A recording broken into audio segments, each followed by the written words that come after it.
नमस्कार. आज आपण 14वा अध्याय सुरू करत आहोत. क्षेत्रज्ञ विभाग योग याच्या नंतरचा अध्याय आहे गुणत्रय विभाग योग. 14व्या अध्यायाचं नाव आहे गुणत्रय विभाग योग. 13व्या अध्यायापासून ज्ञानखंड सुरू झाला.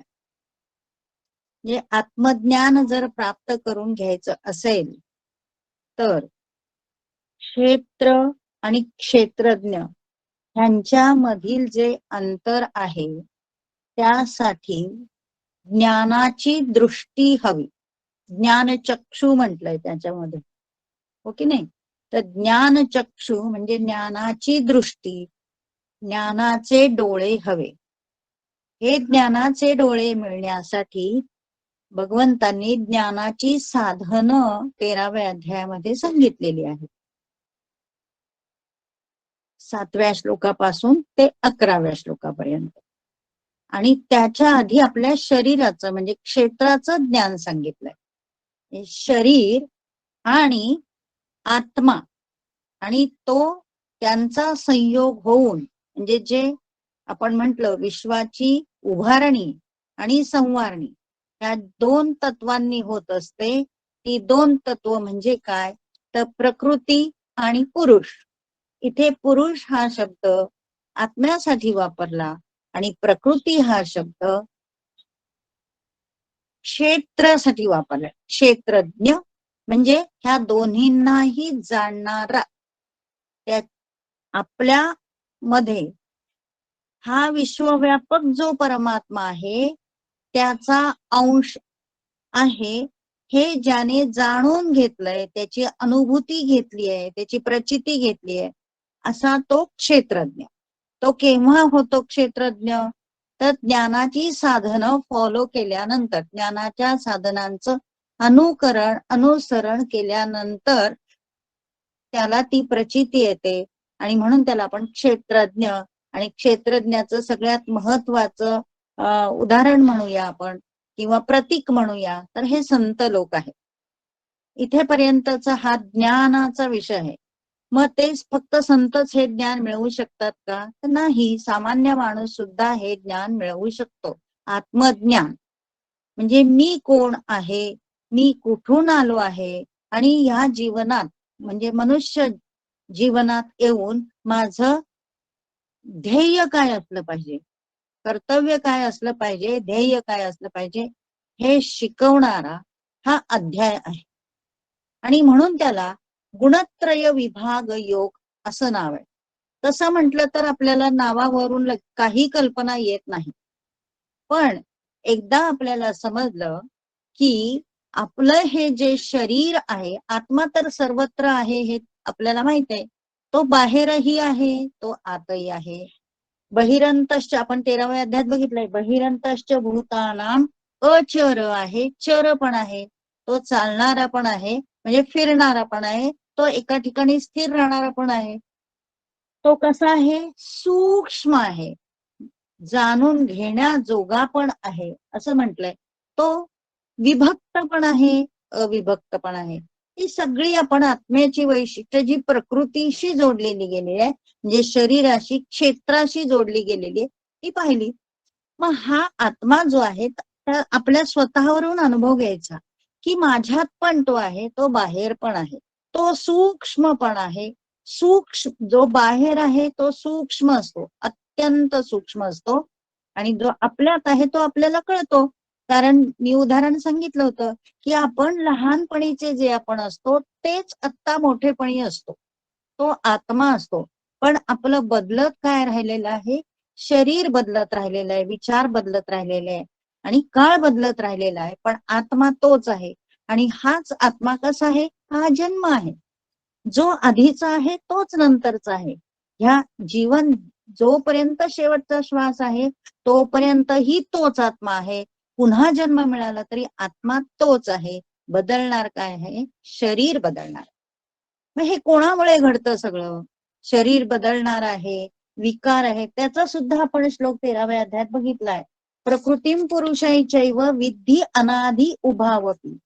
19वा श्लोक आहे. विकारांश गुणांशैव विद्धी प्रकृती संभवान. विकार म्हणजे काय? हे वेगवेगळे जे बदल होत आहेत हे विकार आहेत. म्हणजे मनुष्य सुरुवातीला जन्मतो, मग तो आधी गर्भात असतो, नंतर सृष्टीमध्ये येतो, म्हणजे तो जन्म पावतो, त्याच्यानंतर तो मोठा होतो, नंतर तो कौमारी अवस्थेत येतो, मग प्रौढ अवस्थेत होतो, नंतर हळूहळू त्याचं शरीर काय होतं, बदलत राहतं, म्हणजे क्षीण होत राहतं, आणि नंतर तो क्षय होतो. हे सगळे काय आहेत? हे देहाला झालेले विकार आहेत. म्हणजे प्रकृती, ज्याला आपण प्रकृती असं म्हणतो, त्याला झालेले विकार आहेत. पण आत्मा मात्र तोच राहतो. म्हणून 19व्या श्लोकामध्ये 13व्या अध्यायात सांगितलंय, प्रकृतीम पुरुषायचैव विद्धी अनादि उभावपी.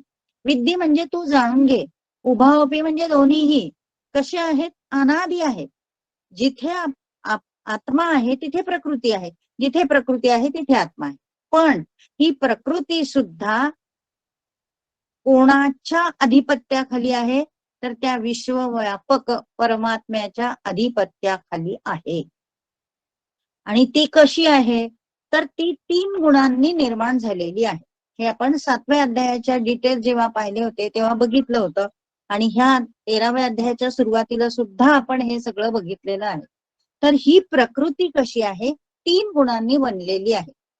कोणते 3 गुण आहेत? तर सत्व, रज आणि तम. म्हणजे कुठल्याही माणसाचं, वनस्पतीचं, कोणाचंही देह, शरीर, रचना म्हटली की हे 3 गुण त्याच्यात आहेतच.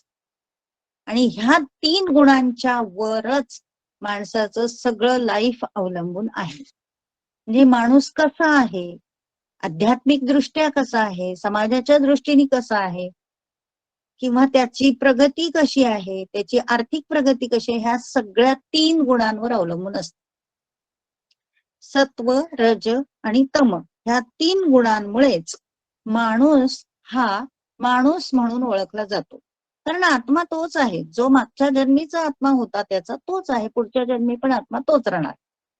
बदल कोणात होत राहतात? तर प्रकृतीच्या 3 गुणांमुळे होत राहतात. आणि नुसता एवढंच ह्या अध्यायामध्ये विचार केलेला नाहीये, तर प्रकृतीचे 3 गुण ह्या माणसाला जन्म मृत्यूच्या फेऱ्यात अडकवण्यासाठी किंवा जन्म मृत्यूचे पुन्हा पुन्हा फेरे होण्यासाठी हे 3 गुणच कारणीभूत असतात. हे या अध्यायात सांगितलं. माणसाला पुन्हा पुन्हा ह्या मानव लोकामध्ये येणं आणि पुन्हा पुन्हा तेच सुख दुःख भोगणे, पुन्हा पुन्हा तेच पुनरावृत्ती होणे, हे कोणामुळे घडतं? तर ह्या 3 गुणांमुळे घडतं. आणि ह्या 3 गुणांनाच एकत्रितपणे प्रकृती असं म्हटलं. म्हणजे प्रकृती म्हटलं की सत्व, रज, तम हे 3 गुण आलेच, हे गृहीतच धरायचं. मग ह्या 3 गुणांच्या बंधनातून सुटून म्हणजे गुणातीत होण्यासाठी आपण कसं वागलं पाहिजे, हे आपल्याला 12व्या अध्यायामध्ये पण भक्ती योगामध्ये सांगितलेलं आहे. उत्तम भक्त कसा असला पाहिजे.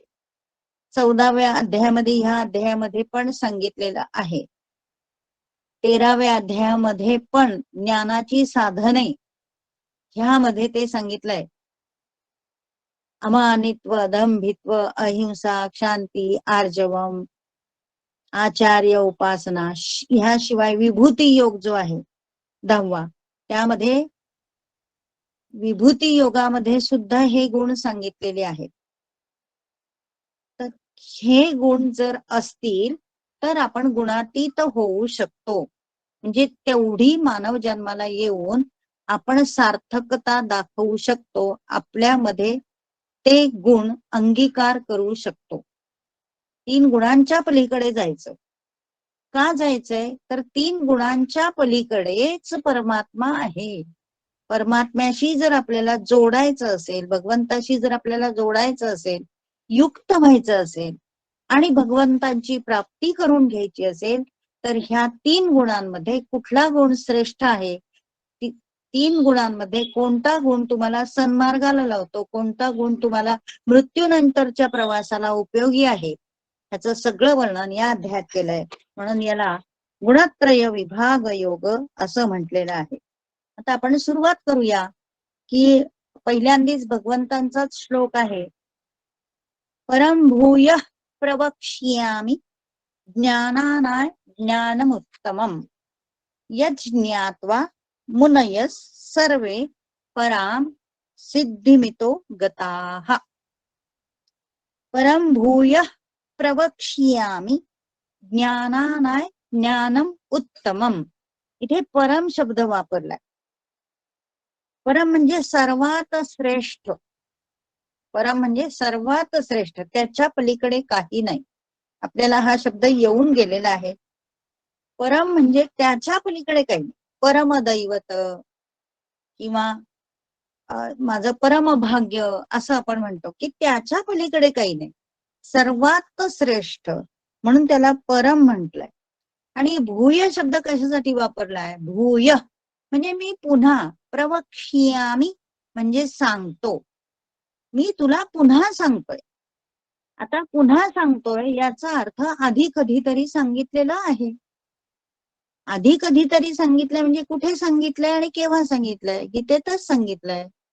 केव्हा सांगितलंय? 7व्या अध्यायात सांगितलंय की हे ज्ञान आणि विज्ञान एकदा तू जाणून घेतल्यानंतर आणि माझा आश्रय घेतल्यानंतर या जगात जाणून घेण्याजोगं दुसरं काहीच नाहीये. हे भगवंतांनी 7व्या अध्यायात सांगितलंय.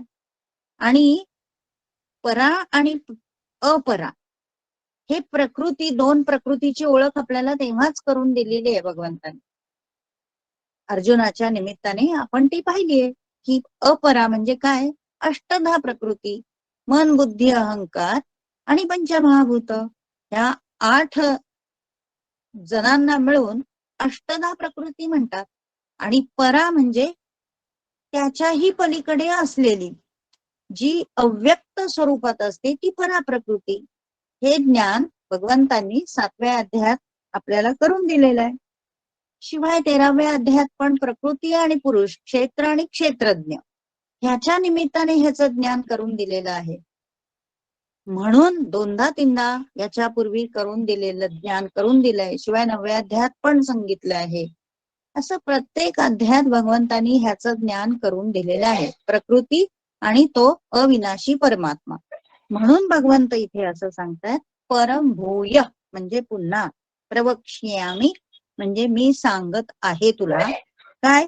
ज्ञानानाय ज्ञानम उत्तमम. इथे कंपॅरिझन केली. जगामधील जे काही सगळं ज्ञान आहे, कशा कशाचं ज्ञान आहे जगामध्ये, तर विद्या आहे, कला आहे, भाषा आहे, लिपी आहे, विविध शास्त्रांचं ज्ञान आहे.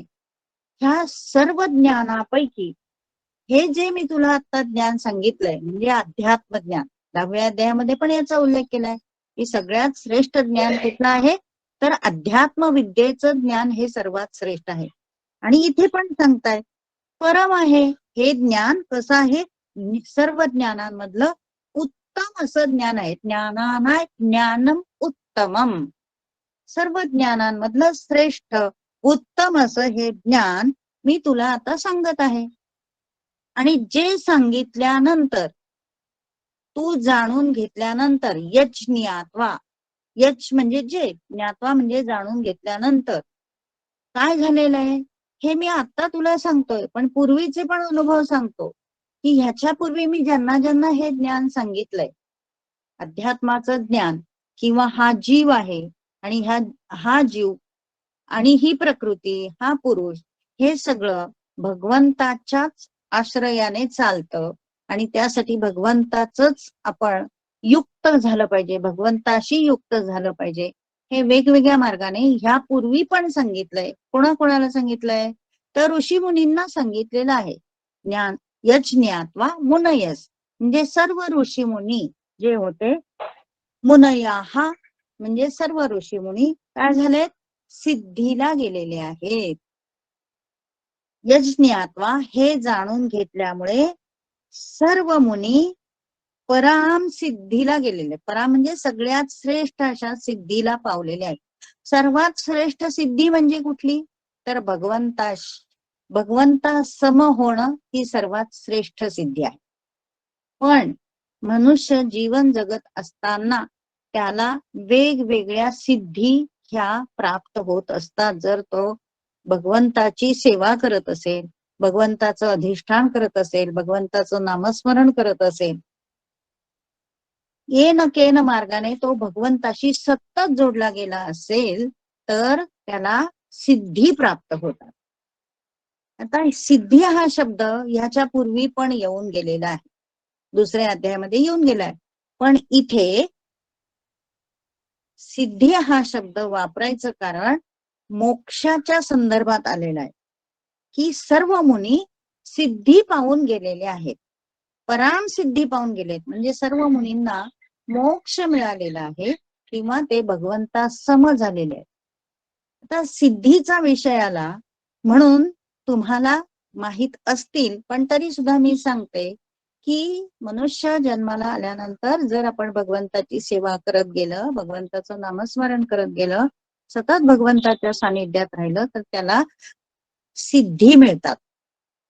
आणि सिद्धी कशाला म्हणायचं तर जे सिद्ध होतं, जी गोष्ट सिद्ध होऊन जाते, सिद्ध म्हणजे काय, काम होऊन जातं आपल्या भाषेत, त्याला सिद्धी असं म्हणतात.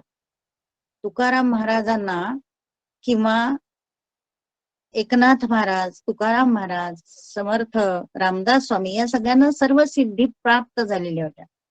आता ह्या सिद्धी कोणत्या आहेत तर ह्याचा उल्लेख भागवतातील 15व्या अध्यायात आलाय.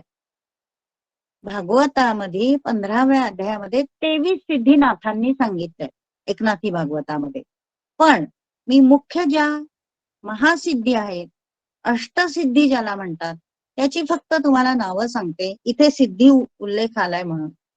की ह्या अष्टसिद्धी कोणत्या आहेत तर अनिमा, महिमा, गरिमा, महासिद्धी, प्राकाश्य, इशिता, वशिता आणि यत काम्यात वस्ती, अशा ह्या 8 प्रकारच्या सिद्धी आहेत.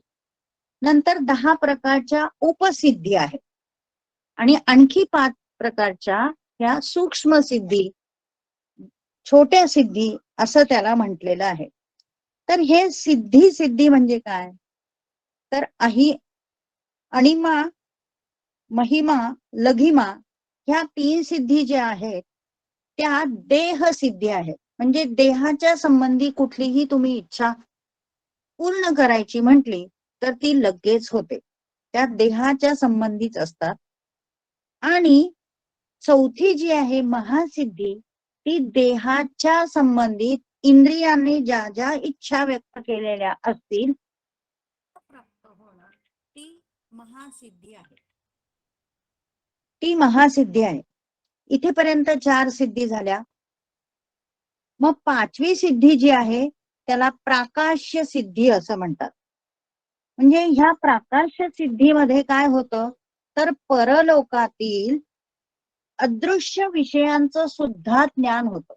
परलोकातील अदृश्य विषयांचं पण ज्ञान होतं, त्याला प्राकाश्य सिद्धी असं म्हणतात. आणि हे सगळं आपल्या ऋषी मुनींनी अनुभवलंय. 6वी जी सिद्धी आहे ती इशिता नावाची सिद्धी आहे. त्याच्यामुळे शक्तीची प्रेरणा मिळत राहते, सतत भगवंताकडनं शक्तीची प्रेरणा मिळत राहणं, त्याला इशिता सिद्धी असं म्हणतात.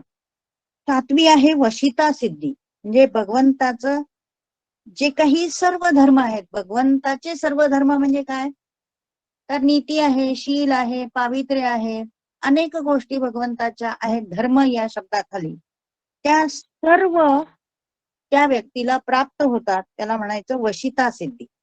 आणि 8वी सिद्धी आहे यत काम तद्वस्याती अशा नावाची सिद्धी आहे. ती सिद्धी म्हणजे काय तर त्रिभुवनाची जी भोग संपत्ती आहे, त्रिभुवनातली म्हणजे पृथ्वीवरचे जे भोग आहेत तेही त्याला मिळतात, स्वर्गातले जे भोग आहेत तेही त्याला मिळतात, त्रिभुवनातले आणि पाताळातले जे भोग आहेत तेही त्याला मिळतात. असं त्रिभुवनातली सिद्धी म्हणजे त्रिभुवनातले जे भोग आहेत चांगले ते सर्व त्याला प्राप्त होतात, त्याला यत काम तद्वस्यती अशा नावाची ही 8वी सिद्धी आहे. आणि अनेक इतर छोट्या छोट्या 10 सिद्धी आणि पुढ्या 5 सिद्धी आहेत, पण ह्या महत्वाच्या सिद्धी मी तुम्हाला सांगितलं. अशा सिद्धी या सर्व मुनींना मिळाल्या, त्याच्यामुळे ते काय झाले, पराम गतीला प्राप्त झाले, पुढच्या गतीला प्राप्त होऊन गेले. हे कशामुळे झालं, तर यज्ञात्वा, हे तू जाणून घे, किंवा त्या मुनींनी हे जाणून घेतल्यामुळे. काय जाणून घेतल्यामुळे, तर मी हे ज्ञानात सगळ्यात श्रेष्ठ असं ज्ञान त्यांना सांगितलं, त्यांनी ते फॉलो केलं, त्याच्यामुळे त्यांना त्या सिद्धी मिळाल्या आणि ते परामगतीला प्राप्त झाले, असं भगवंत खात्रीशीरपणे अर्जुनाला सांगत आहे. खात्रीशीरपणे गॅरंटी देतात की सिद्धी मिळतेच. पुढे काय सांगितलंय, की इथे आणि 2 शब्दांचा वापर केलाय. एक तर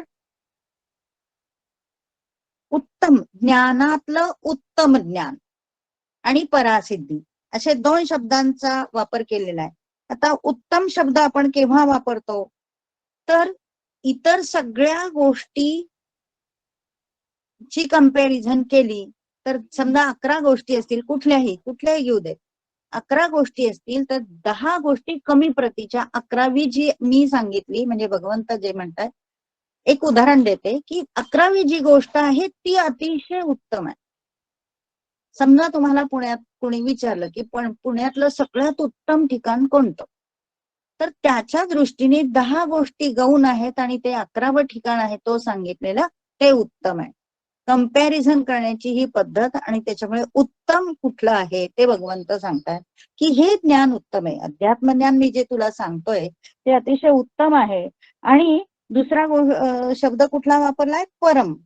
परम शब्द असा आहे की सर्वोत्कृष्ट, उत्कृष्ट आणि उत्तम, ह्या दोन्ही शब्दांची इथे कंपॅरिझन केली तर सर्वोत्कृष्ट म्हणजे ज्याच्यापासून आपण आदर्श घेतो. सर्वोत्कृष्ट विद्यार्थी शाळेत डिक्लेअर करतात बघा, सर्वोत्कृष्ट नागरिक कोण आहे, कारण त्याच्याकडे चांगले गुण खूप आहेत.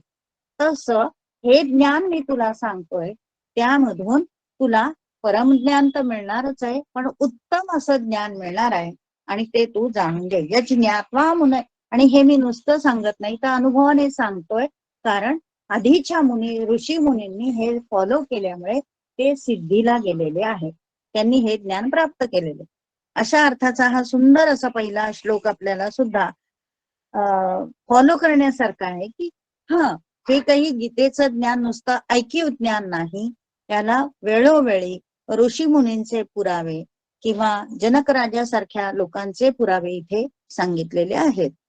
दुसरा श्लोक आपण बघतोय, इदम ज्ञानम उपाश्रित्य मम साधर्म्यम आगताः सर्गेऽपि नोपजायन्ते प्रलये न व्यथन्ति च. इदम ज्ञानम उपाश्रित्य, या ज्ञानाचा आश्रय घेऊन. ह्या ज्ञानाचा म्हणजे कुठला, तर आत्मज्ञान, जे मी आतापर्यंत 13व्या अध्यायापर्यंत तुला जे सांगितलेलं आहे ते, की आत्म्याची प्रगती कशी कशी होत असते, आत्म्याची प्रगती आपण कशी कशी करून घ्यायची आहे. मग भक्ती योगामध्ये सांगितलेली आहे की उत्तम भक्त कसा व्हायला पाहिजे. 13व्या अध्यायात पण ज्ञानाची साधनेच्या निमित्ताने मी सांगितलंय की आत्म्याची प्रगती कशी करून घ्यायला हवी आहे, आणि हे प्रकृतीच्या माध्यमातूनच करून घ्यावी लागते. 6व्या अध्यायात पण आत्मसंयम योगाच्या माध्यमातून सांगितलेली आहे. 7व्या अध्यायात पण 4 भक्तांचे प्रकार जे सांगितले त्या माध्यमातून सांगितले. सगळ्यात श्रेष्ठ भक्त कोण असतो, तर ज्ञानी भक्त असतो. अर्थ, जिज्ञासू, अर्थार्थी, हे तिन्ही भक्त कमी प्रतीचे आहेत, कारण ते भगवंताला मागत असतात. पण ज्ञानी भक्त भगवंताला काहीही मागत नाही, तर फक्त भगवंताच्या जवळ जाण्याचा प्रयत्न करतो. 9व्या अध्यायात पण वेगवेगळ्या विभूती सांगून भगवंताची महती सांगितलेली, की मी कसा आहे, माता आहे, पिता आहे, भोक्ता आहे, हे सगळं वर्णन सांगितलंय. 10व्या अध्यायात तर प्रत्यक्ष निसर्गातल्या विभूती सांगून केलाय, ऋषीमुनींच्या विभूती सांगून केलाय, पक्ष्यांच्या विभूती सांगून केलेल्या आहे. अशा वेगवेगळ्या विभूतींच्या माध्यमातून हे ज्ञान मी तुझ्यापर्यंत पोहोचवलंय. आणि ह्या ज्ञानाचा जर आश्रय घेऊन जे लोक, ह्या ज्ञानाचा आश्रय घेऊन जे लोक माझ्याशी जोडले गेलेले आहेत, ते माझ्यासारखेच झालेले आहेत. मम साधर्म्यम आगताहा, माझ्यासारखं व्हायचं. माझ्यासारखं म्हणजे भगवंतासारखं व्हायचं. भगवंतासारखं होणं म्हणजे काय? तर भगवंत कसे आहेत? निर्गुण आहेत, निर्विकार आहेत, हे तर पहिलं. पण भगवंतांमध्ये गुण किती आहेत हे जर आपण बघितलं तर भगवान श्रीकृष्णांचे चरित्र, रामाचं चरित्र आणि संतांचं चरित्र पाहिल्यावर कळतं. म्हणून मम साधर्म्यम आगताः, आणि माझा आश्रय घेऊन हे लोक माझ्यासारखे झालेले आहेत. अशांना काय झालंय? जन्ममृत्यूच्या फेऱ्यात ते अडकलेले नाहीत.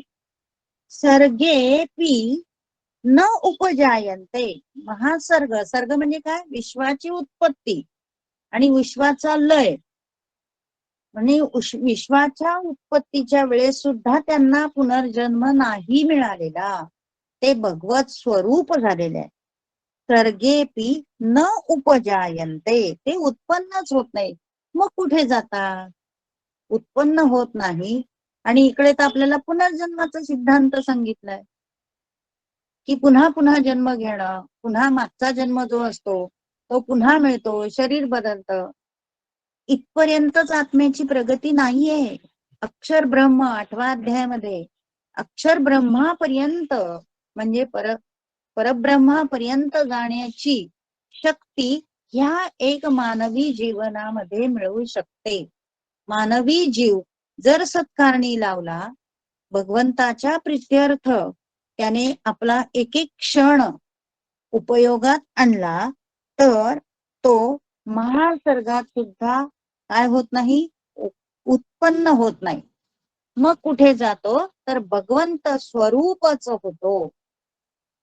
भगवंत स्वरूप होणं म्हणजे पुन्हा पुन्हा योनी न मिळणं. कुठलीच योनी मिळत नाही.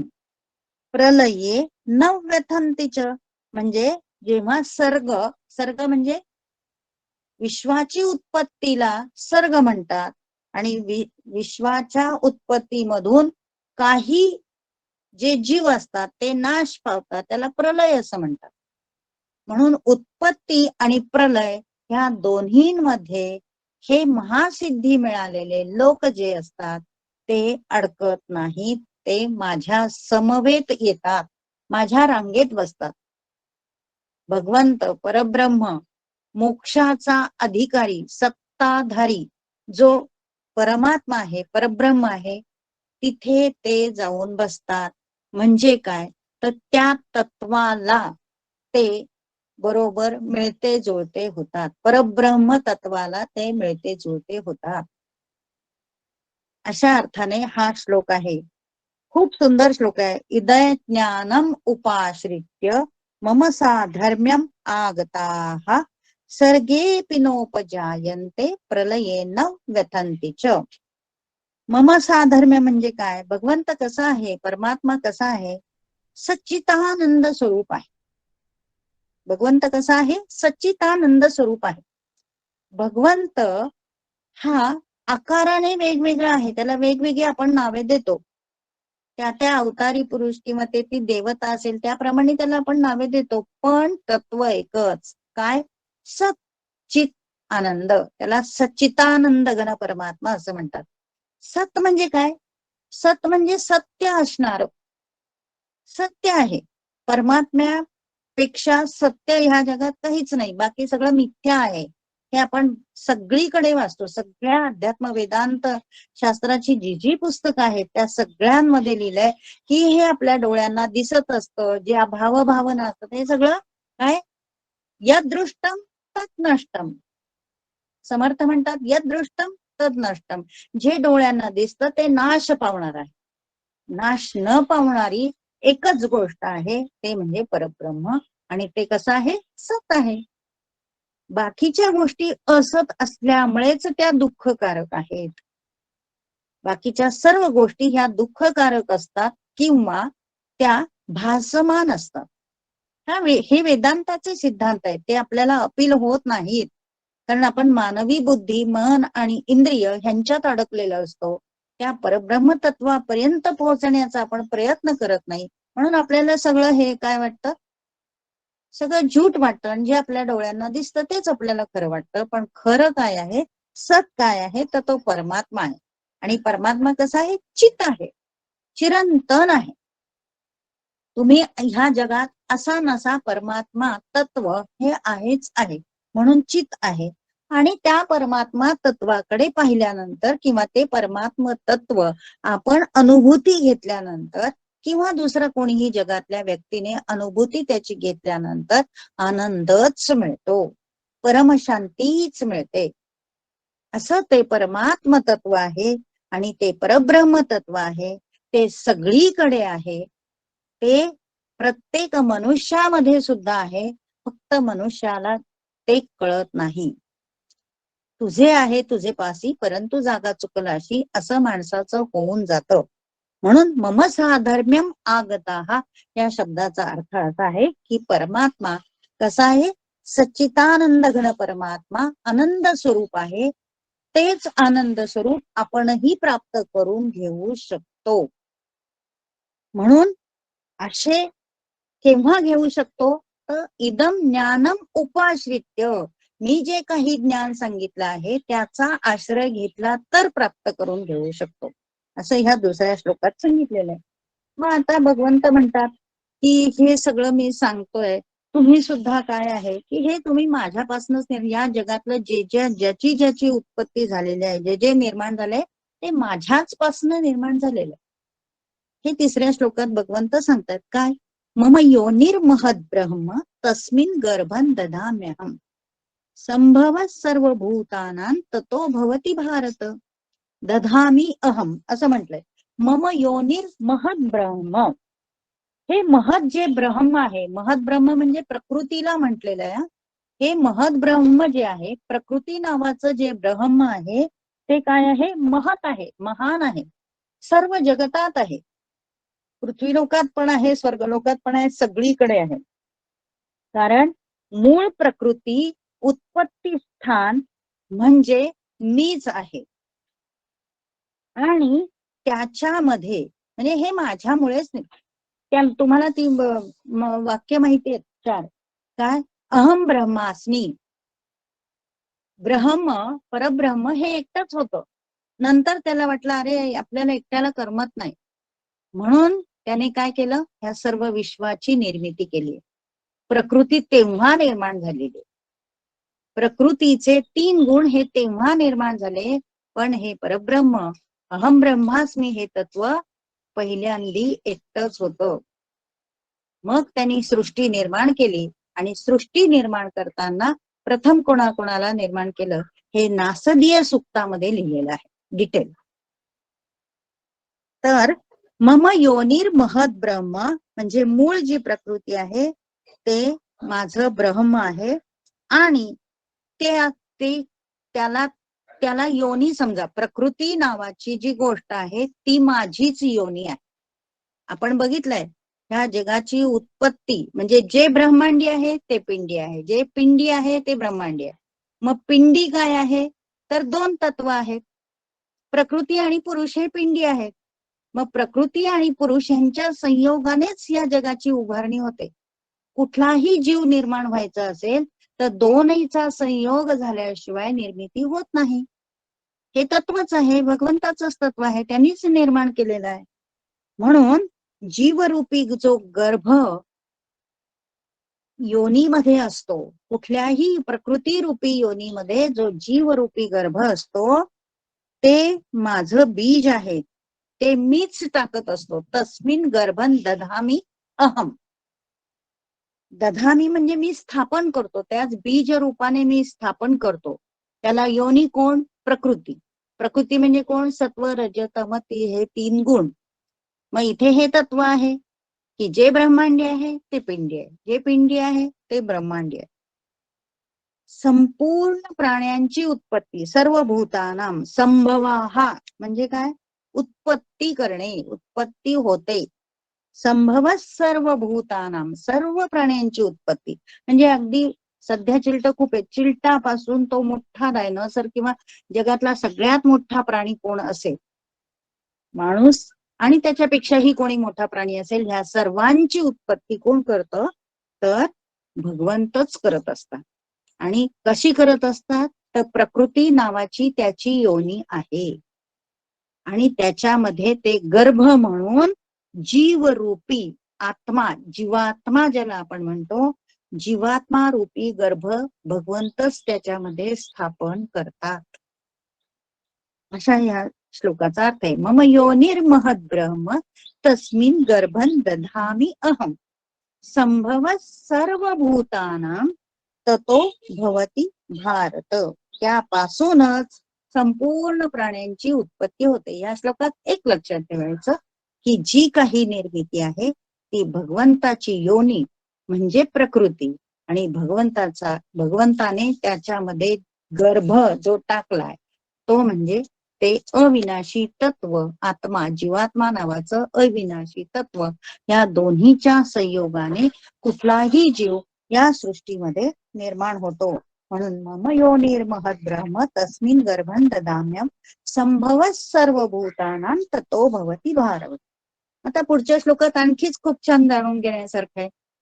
काय म्हणतायत भगवंत, सर्व योनिषु कौंतेय मूर्तय संभवन्ति याः तासां ब्रह्म महद्योनिः अहम बीज प्रदः पिता. महद्योनिरहम या शब्दाची फोड अशी आहे, महद्योनिः अहम. योनिहीच्या पुढचा विसर्ग लोप पावला, त्याच्या पुढचा अ हा लोप पावला आणि त्याच्याबद्दल र आलेला आहे, म्हणून महद्योनिः अहम असा शब्द आहे खरा तो. त्याची फोड केली तर म्हणजे संधी सोडवली तर सर्व योनिषु कौंतेय मूर्तय संभवन्ति याः. सर्व योनिषु म्हणजे काय, संपूर्ण योनी. संपूर्ण योनी म्हणजे किती, आपण काय म्हणतो 84 लक्ष योनीनंतर आपल्याला मानव जन्म मिळाला. त्या सर्व 84 लक्ष योनी आहेत. मग त्या 84 लक्ष योनींचा हिशोब मी तुम्हाला सांगते की ह्या 84 लक्ष योनी कोणत्या आहेत.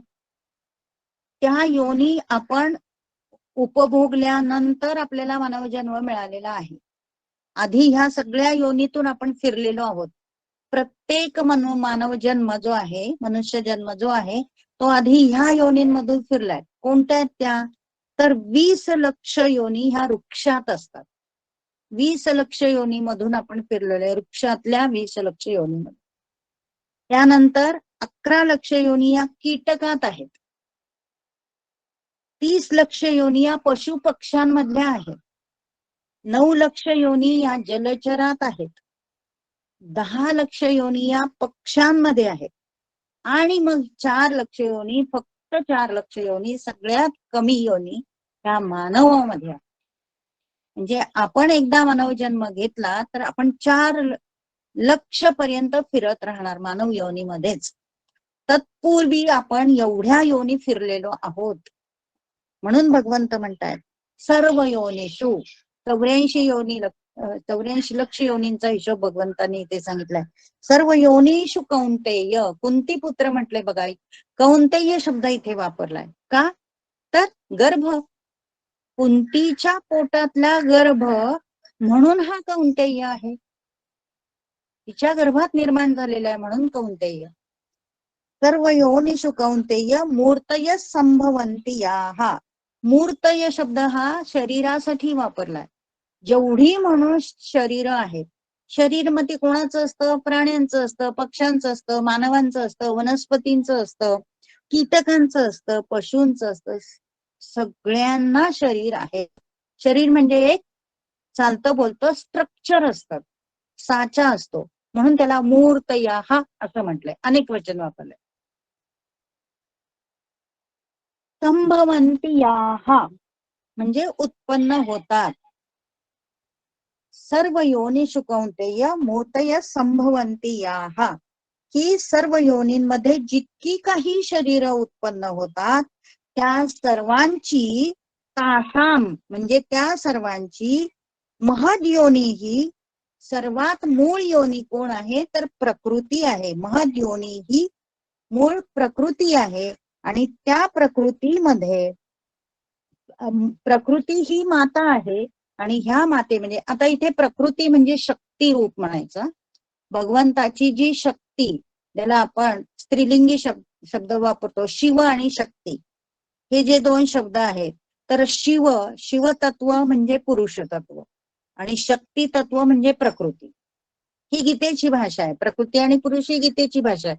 दुसरीकडे तुम्ही कुठे वाचलं तर शक्ती हा शब्द आहे. कशाला शक्ती हा शब्द आहे? तर प्रकृतीला, मायेला हा शब्द आहे शक्ती. मग प्रकृती नावाची जी शक्ती आहे, त्या शक्तीमध्ये ती शक्ती म्हणजे कोण आहे? तर माता आहे. मूळ प्रकृती म्हणजे शक्ती ही माता आहे. आणि ह्या मातेच्या गर्भामध्ये बीजप्रद, बीज स्थापन करणारा, बीजप्रद म्हणजे टाकणारा, स्थापन करणारा, बीज स्थापन करणारा पिता मी आहे. मी म्हणजे कोण? आत्मा.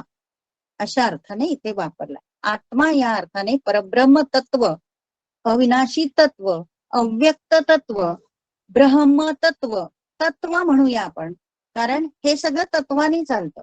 आपल्याला ब्रह्म दाखवा म्हटलं तर आपण पाहू शकत नाही, परब्रह्म कुठे म्हटलं तर पाहू शकत नाही, पण तत्वानी आपण हे जाणत असतो. म्हणून ते तत्व प्रकृती नावाच्या मातेच्या योनीमध्ये परब्रह्म नावाचं तत्व, आत्मा नावाचं तत्व बीज स्थापन करणारं असतं, असं भगवंत म्हणतात. म्हणजे आपल्या हातात काही आहे का मानवाच्या? सर्व भगवंताचीच रचना आहे. सर्व जी सृष्टी निर्माण होते ती भगवंतानीच निर्माण केलेली आहे. आणि जसा आपण योनींचा विचार केला तसा भगवंत 4 प्रकारे हे जीव जन्माला घालत असतात. 4 प्रकारे. ते 4 प्रकार कुठले? जरायुज, अंडज, स्वेदज आणि उद्भिज, हे 4 प्रकार आहेत. तर जरायुज म्हणजे काय? तर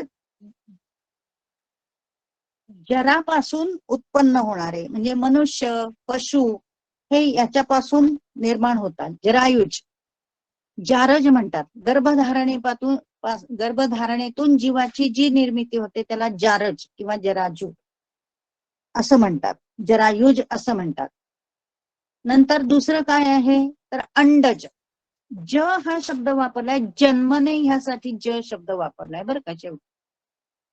ह्या प्रत्येकाच्या शेवटी ज शब्द आलेला आहे म्हणून जन्मने.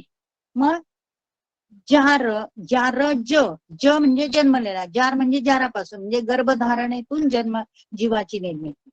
अंडज म्हणजे अंड्यातून बीजाची निर्मिती, अंड्यातून जीव निर्माण होतो. मग ते कोण असतात? पशु, पक्षी किंवा जलचर प्राणी वगैरे. स्वेदज म्हणजे घामातून निर्माण होणारे, घामामधून जीव निर्मिती होते. मग घामामधून कोणाकोणाची निर्मिती होते? आता हे कीटक, मुंगी, नीच योनी जे आहेत, किंवा चिलट आपण म्हणतो, माशा, हे सगळे घामातून निर्माण होतात. मग ढेकूण घामातून निर्माण होतात, तर त्यांना स्वेदज असं म्हटलं. आणि उद्भिज, उद्भिज म्हणजे जमीन दुभंगून जे जीव निर्माण होतात त्यांना उद्भिज असं म्हटलंय. की जमीन दुभांगून, म्हणजे आता सध्या आपल्याला हे चित्र पाहायला मिळतं की जमिनीमध्ये बीज शेतकऱ्यांनी पेरलेलं असतं.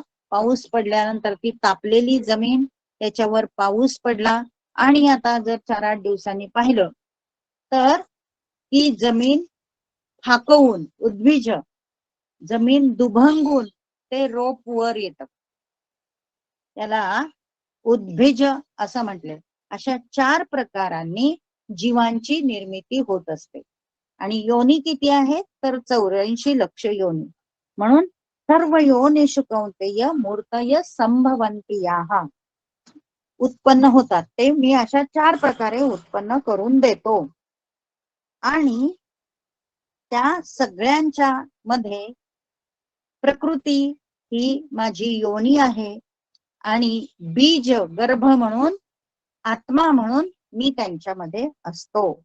सर्व योनिषु कौंतेय मूर्तय संभवन्ति याः तासां ब्रह्म महद्यो निरहं बीजप्रदः पिता. तर ह्या 84 लक्ष योनींमध्ये सुद्धा देवता सुद्धा येतात, गंधर्व येतात, भूत प्रेत, पिशाच, ब्रह्मराक्षस, बालग्रह, स्थावर जंगम म्हणून जलचर, नभचर, हे सर्व सर्व योनिषो मध्ये येतात. आणि मूर्तीमध्ये मूर्त म्हणजे डोळ्यांना दिसणार आणि अमूर्त म्हणजे डोळ्यांना न दिसणारे असे दोन्ही शरीर येतात. मग डोळ्यांना दिसणार आपल्याला जे डोळ्यांना दिसतं ते सगळं मूर्त स्वरूपातलं, आणि अमूर्त स्वरूपात काय असतं तर पृथ्वी, जल आणि अग्नी हे मूर्त आहेत. त्याच्यातून निर्माण होणारे जे प्राणी आहेत ते सर्व मूर्त. आणि अमूर्त कोण आहे तर वायू आणि आकाश. वायू आणि आकाश हे सुद्धा भगवंतांनीच निर्माण केलेले आहेत, ते अमूर्त स्वरूपातील आहेत. आणि म्हणून इथे मूर्त या शब्दामध्ये आकाश आणि वायू ह्यांचा पण समावेश होतो. आणि मूर्त स्वरूपामध्ये तर सर्व या सृष्टीमधील सर्व प्राणी, देवता, पितर, पिशाच सर्व लोक ह्याच्यामध्ये येत असतात. आता भगवंत त्यांचा मूळ जो विषय आहे गुणत्रय विभाग योग नावाचा हा जो विषय आहे तो इथे सुरू करतात 5व्या श्लोकापासून. काय तर ही प्रकृती कशी आहे, मनुष्य किंवा कुठलाही जीव ह्या 3 गुणांपासून निर्माण होतो. सत्वम, रजः, तम इति गुणाः प्रकृती संभवाः निबध्नन्ति महाबाहो देहे देहिनम अव्ययम. प्रकृतीपासून उत्पन्न होणारे सत्व, रज, तम हे तिन्ही गुण कसे आहेत, अव्यय आहेत, अविनाशी आहेत. प्रत्येकामध्ये ते असणारच. आणि ह्या 3 गुणांच्या पलीकडे काहीही नाही. कुठल्याही जीवामध्ये किंवा ह्या सृष्टीमध्ये मूळ प्रकृतीच 3 गुणांची आहे. त्याच्यामुळे प्रकृतीच्या अंडर येणाऱ्या ज्या ज्या गोष्टी आहेत त्या 3 गुणांच्या पलीकडे नाहीतच. ते 4ही होणार नाहीत आणि ते 2ही होणार नाही. ते 3 म्हणजे 3च राहतात. ते कोणते, सत्व, रज, तम. आणि हे तिन्ही गुण काय असतात, अविनाशी अशा देहीला म्हणजे आत्म्याला, अविनाशी अशा जीवात्म्याला काय करतात, बांधून टाकतात. हे तिन्ही गुण या जीवात्म्याला बांधून टाकतात. म्हणजे मूळ आत्मा कसा आहे, निर्लेप आहे, निर्विकार आहे, अप्रमेय आहे, अचल आहे. हे आपण दुसऱ्या अध्यायामध्ये वैशिष्ट्य बघितलीत आत्म्याची, हो की नाही. 14व्या श्लोकापासून 30व्या श्लोकापर्यंत आत्म्याची वैशिष्ट्ये आपण बघितली आहेत. आत्मा असा आहे. पण मग आपण हे जीवन जगत असतो ते कोणामुळे जगतो, तर प्रकृतीच्या 3 गुणांमुळे आपल्याला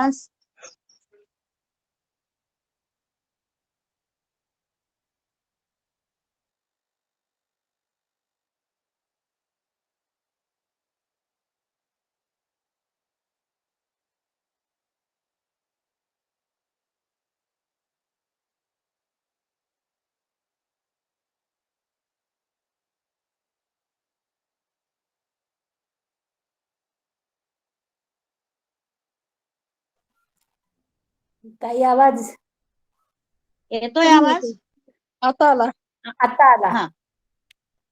तर ह्या 3 गुणांच्या मुळे हा देह बांधला जातो.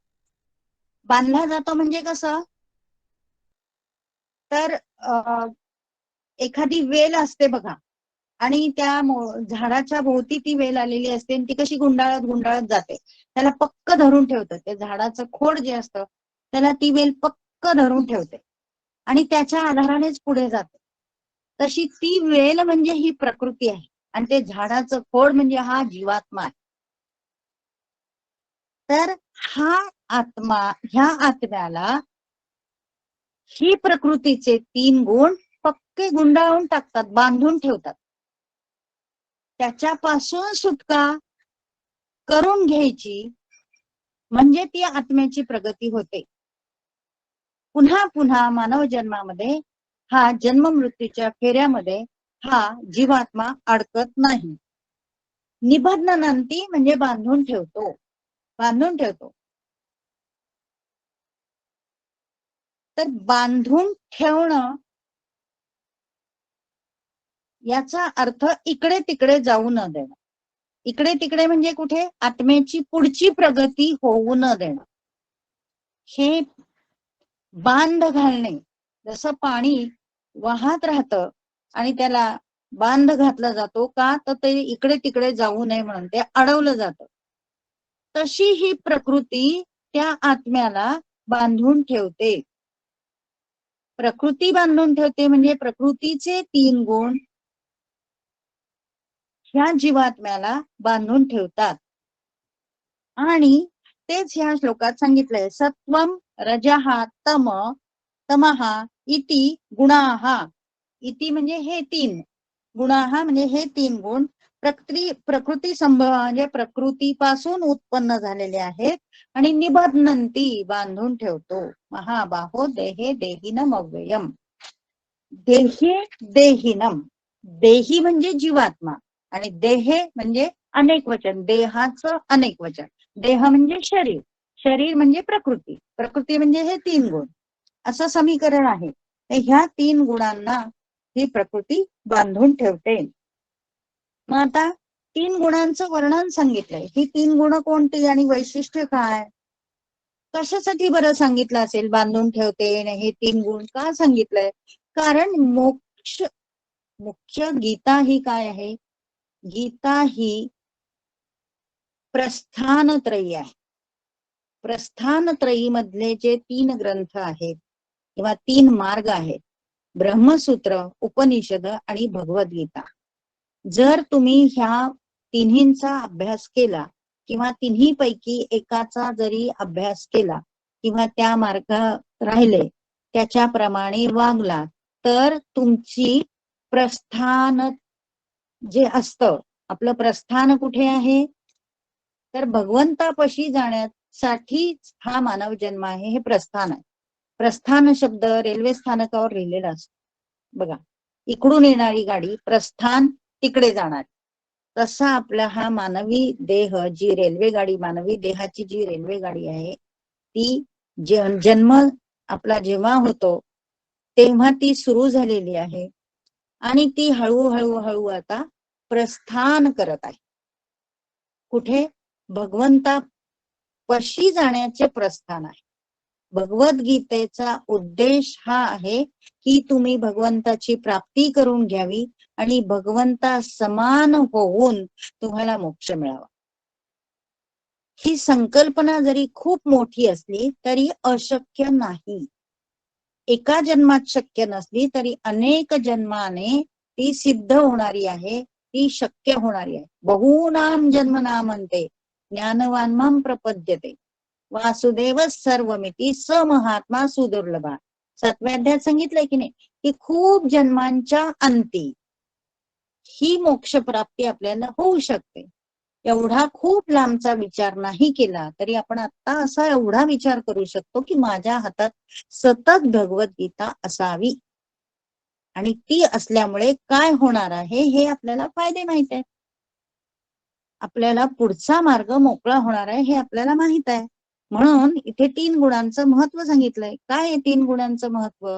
तर त्यांनी 3 टप्प्यांनी सांगितलंय. पहिल्यांदा सात्विक, मग रज, मग तम. सात्विक, रज, तम. पहिल्यांदा 3 गुण कसे असतात, 3 गुणाची व्याख्या काय, कसे ओळखायचे हे 3 गुण? तर त्यातला पहिला सत्वगुण सांगितलाय. सत्वगुण कसा ओळखायचा? तर तत्र सत्वन 6वा श्लोक शिकतोय आपण. तत्र सत्वन निर्मलत्वात प्रकाशकमनामयम. प्रकाशक अनामयम असा शब्द येतो. प्रकाशकमनामयम सुखसंगेन बध्नाति ज्ञानसंगेन चानघ. तत्र सत्वन निर्मलत्वात. निर्मलत्वात हा कसा आहे सत्वगुण? तर निर्मळ आहे, स्वच्छ आहे. तो सत्वगुण कोणामध्ये असतो? परमात्म्याचा तर आहेच आहे तो गुण. पण ज्यांनी ज्यांनी भगवंताची प्राप्ती करून घेण्याचा प्रयत्न केला आहे त्या सर्वांमध्ये हा निर्मळ गुण असतो. सर्वात उदाहरण म्हणजे आपले संत लोक. संत लोकांमध्ये हा सत्वगुण अधिक प्रमाणात होता. आपल्यामध्ये जर 10% असेल तर त्यांच्यामध्ये 70-80% होता. त्यांनी तो प्राप्त करून घेतला होता. म्हणून सत्वगुण कसा आहे? निर्मळ आहे, स्वच्छ आहे. आणि जे निर्मळ असतं स्वच्छ असतं, ते नेहमीच सुंदर असतं, ते पारदर्शक असतं, आनंददायी असतं, आनंद देणारं असतं. म्हणून हा सत्वगुण कसा आहे, निर्मल आहे, निर्मलत्वात. आणि निर्मल असल्यामुळे जी गोष्ट स्वच्छ आहे ती नेहमी दुसऱ्याला प्रकाश देते. साधंच उदाहरण घ्यायचं तर काच घेतली आपण, ती एकदम त्याच्यावर खूप धूळ बसलेली असेल तर उजेड दुसरीकडे जातच नाही, ट्रान्सफर होत नाही, प्रकाश जात नाही दुसरीकडे. आपल्या खिडक्यांच्या काचावर खूप धूळ बसली, घरात अंधार पडला तर आपण म्हणतो काचा स्वच्छ नाहीयेत म्हणून प्रकाश येत नाहीये, हो की नाही? मग ते निर्मळ स्वच्छ केव्हा होतं, तर सत्वगुणांमुळे होतं. आणि जे स्वच्छ असतं, निर्मळ असतं, ते दुसऱ्याला प्रकाश देतं. म्हणून प्रकाशकम अनामयम. अनामयम म्हणजे ते निर्विकार असतं. पाणी निर्मळ शुद्ध स्वच्छ असेल त्याला कुठलाच विकार नसतो. त्याच्यात रंग मिसळला की विकार सुरू होतो, लाल रंग, हिरवा रंग. जे स्वच्छ सुंदर मुळातच आहे ते निर्विकार असतं, त्याला विकार होत नाही. आणि भगवंत हा असाच आहे, प्रकाशकम अनामयम सुख संगेन बध्नाती. पण हा सत्वगुण काय असतो, सुखाच्या आसक्तीमुळे, सुखाच्या आसक्तीमुळे ह्या जीवात्म्याला, ह्या देहाला बांधून टाकतो. सुखाची आसक्ती कुठली, तर सत्वगुण वाढला तरी आसक्ती वाढतेच. रजोगुण आणि तमोगुण वाढला तर आसक्ती प्रपंचातली वाढत असते. पण सत्वगुण हा भगवंताकडे नेणारा असतो, ती सुद्धा आसक्ती वाढवत राहते. आणि सत्वगुण वाढला की तो निर्मळ आहे हे त्याचं वैशिष्ट्यच आहे, तो दुसऱ्याला प्रकाश देणारा असतो. तो स्वतः प्रकाशित होऊन दुसऱ्याला प्रकाश देतो. हा प्रकाश म्हणजे कुठला असतो, ज्ञानाचा प्रकाश असतो, तो दुसऱ्याला ज्ञान देत राहतो. सत्वगुण नेहमी ज्ञान देत राहतो. आणि हे ज्ञान कशाबद्दलच असतं, तर परमात्मा विषय ज्ञान असतं, परमात्म्याबद्दलचं ज्ञान असतं. जगामध्ये ज्ञान देणाऱ्या अनेक व्यक्ती आहेत, पण परमात्म्याविषयक ज्ञान देण्यासाठी सत्वगुणच असावा लागतो. म्हणून हा सत्वगुण कसा आहे, तर निर्मळ आहे, स्वच्छ आहे, दुसऱ्याला प्रकाश देणार आहे, अध्यात्माचं ज्ञान देणार आहे. पण त्याची सुद्धा आसक्ती वाढल्यामुळे तो पुन्हा पुन्हा देहाला बांधून टाकतो, प्रकृतीला बांधून टाकतो. दुसरा गुण काय आहे, दुसरे आता निर्मळ गुण, सत्वगुणाचं आपण वैशिष्ट्य पाहिलं किंवा सत्वगुण कसा असतो ते पाहिलं. रजोगुण कसा असतो, रजोरागात्मक विद्धि तृष्णा संग समुद्भवम तन्निबध्नाति कौंतेय कर्म संगेन देहिनम. रजोगुण काय करतो, तर रागात्मक विद्धि, रागात्मक विद्धि म्हणजे आसक्ती स्वरूप जे आहे, आसक्ती जी आहे, रजोगुण काय करतो, आसक्ती वाढवतो. आणि जगण्याविषयीची म्हणण्यापेक्षा संसारातली भौतिक गोष्टी मधली तृष्णा आणि आसक्ती उत्पन्न करतो. भौतिक गोष्टींमधल्या, परमात्म्याविषयीच तो कोण करतो, सत्वगुण करतो. पण रजोगुण भौतिक गोष्टीमधली आसक्ती आणि तृष्णा ही काय करतो, तर ती वाढवतो. आणि मग ती वाढली की त्याला अजून अजून कर्म करावं असं वाटतं, हे कर्म करतो, ते कर्म करतो, असं वेगवेगळी त्याला कर्म करावीशी वाटतात. आणि वेगवेगळ्या कर्माच्या आसक्तीने जीवात्म्याला तो बांधून टाकतो. रजोगुण काय करतो, वेगवेगळी कर्म करायच्या आसक्तीने हे कर्म, आणि मग त्या इच्छा राहिल्या, ह्या जन्मी अमुक एक कर्म करायचं राहिलं, तमुक कर्म करायचं राहिलं, ह्या सगळ्या अशा आकांक्षा अपूर्ण राहतात. त्या पूर्ण करण्यासाठी पुन्हा तो जन्म घेतो, पुन्हा तो मानव जन्म घेतो, पुन्हा त्या दुसऱ्या जन्मात पुन्हा त्याच्या अशा आकांक्षा वाढत राहतात, आसक्ती वाढत राहते. त्या पूर्ण करण्यासाठी पुन्हा जन्म घेतो. म्हणून पुनरपी जननम पुनरपी मरणम हे चक्र चालूच राहतं. कोणामुळे, तर रजोगुणामुळे. सत्वगुणामुळे कसं चालू राहतं, बांधून टाकतो. बांधून टाकणं म्हणजे मोक्ष न मिळणं. ते निबध्नंती याचा अर्थ मोक्ष न मिळणं. मोक्ष का मिळत नाही, तर सत्वगुण सुद्धा बांधून टाकतो, रजोगुण सुद्धा बांधून टाकतो आणि तमोगुण सुद्धा बांधून टाकतो. तमोगुण कसा आहे, तर तमोगुण हा जीवात्म्याला काय करत असतो, तर प्रमाद, आळस आणि निद्रा ह्याच्यामुळे बांधून टाकतो. जीव जो आहे हा जीवात्मा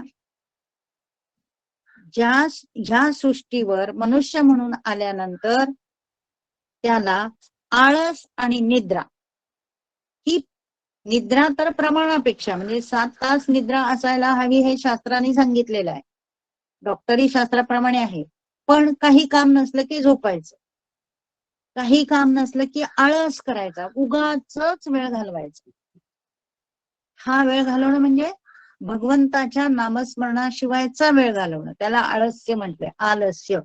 प्रमाद म्हणजे काय, जे करायला पाहिजे, कर्तव्य कर्म जे करायला पाहिजे त्यापेक्षा ते टाळायचं कसं किंवा ते न करणं म्हणजे प्रमाद.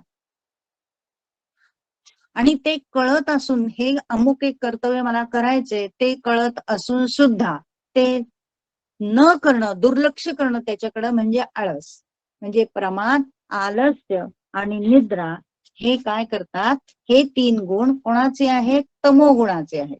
हे तमोगुण या जीवात्म्याला बांधून टाकतात. बांधून टाकतात म्हणजे काय, आळसामुळे त्याचं आयुष्य जातच जातं, त्यांनी भगवंताच्या स्मरणात वेळच नाही घालवलेला. प्रमाद म्हणजे काय, कर्तव्य करायला जे पाहिजे ते नाही केल्यामुळे ते कर्तव्य पूर्तीसाठी पुन्हा जन्म घ्या. आणि आळस, आळस म्हणजे भगवंताच्या स्मरणात वेळ घालवायचंच नाही. मग भगवंत अशा लोकांना त्याच्याकडे ओढून घेण्यासाठी अशी काही त्याच्या जीवनात प्रसंग आणतात की तो त्याला त्याच्याकडे ओढून नेतो. म्हणजे प्रमाद, आलस्य आणि निद्रा.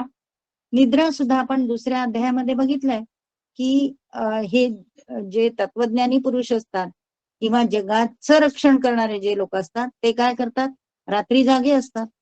या निशा सर्वभूतानां यस्या जागृती संयमी यस्या जागृती संयमी तस्या जागृती भूतानी सा निशा पश्यतो मुने. मुनी लोक काय करतात की जगाचा विचार करण्यासाठी रात्रभर ते जागे असतात. जग कल्याणकारक कसं होईल, जगाला शांती कसे मिळेल, सर्व मानव जात ही आनंदाने कशी राहील याच्यात विचारात ते मुनी अडकलेले असतात. म्हणून ते रात्रभर जागे राहतात आणि दिवसा ते झोपलेले असतात, म्हणजे दिवसा त्यांचा विचार करत नाही.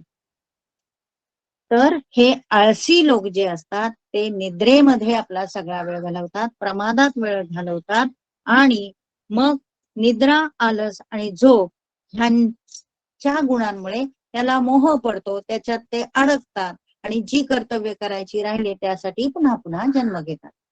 अशा ह्या 3 गुणांची जी लक्षणं आहेत किंवा वैशिष्ट्य आहेत किंवा 3 गुण कशी ओळखायची, ह्या पहिल्या 3 श्लोकामध्ये म्हणजे 5, 6 आणि 7, 7 आणि 8 या 4 श्लोकांमध्ये तिन्ही गुणांचं वर्णन सांगितलेलं आहे की ही 3 गुण कसे ओळखायचे.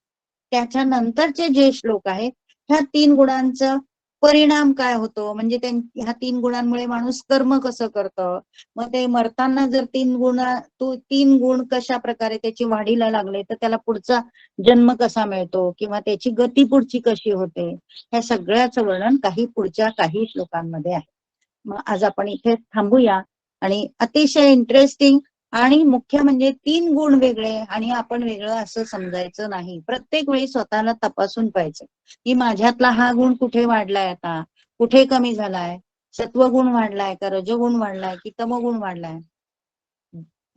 रजोगुण वाढला तरी हरकत नाही, कारण कार्य पद्धती म्हणजे क्रिएटिव्हिटी ह्या रजोगुणामध्ये असते. पण तमोगुण वाढू द्यायचा नाही. जे इथे सांगितलंय ते तमोगुण काही अंशी चांगलाच आहे, वाईट मुळीच नाहीये.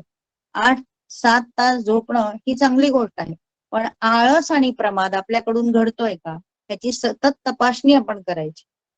तर हा जीवात्मा जो आहे, आत्म्याची जी प्रगती आहे तर ती होणार. म्हणून आत्मपरीक्षणाचा जर अध्याय असेल तर हा गुणत्रय विभाग योग नावाचा हा 14वा अध्याय आज आपण 8 श्लोकापर्यंत त्याचा अर्थ पाहिलाय. पुढच्या बुधवारी त्याच्या पुढचे श्लोक पाहूया आणि थांबूया. धन्यवाद.